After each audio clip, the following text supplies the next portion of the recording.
طالبان وایي لسګونه الوتکې او هلیکاپټرې ترمیم او فعاله شوې.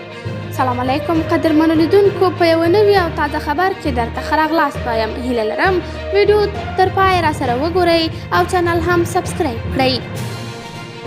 د طالبانو دفاع وزارت ویلي چې د دوی تخنیکي ډلې تر اوسه پورې 80 غیر فعاله شوې الوتکې او هلیکاپټرې ترمیم او فعاله کړي دي.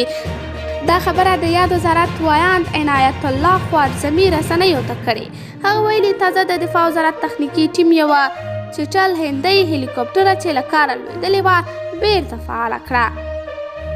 د طالبانو حکومت مخکې ویلي و چې تر 80 پورې الوتکې او هلیکاپټرې لري، خو اکثره یې د سقوط پر مهال غیر فعاله او تر ډیره تخریب شوې وې. د جمهوري نظام د سقوط پر مهال د افغانستان د هوایي ځواک یو شمېر هلیکاپټرې د افغان پیلوټانو لخوا ازبکستان ته یوړل شوې.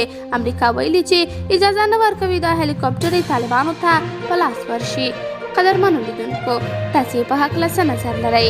نظریات راسره کمنټ کې شریک، ویډیو لایک او چینل هم درسره سبسکرایب کړئ.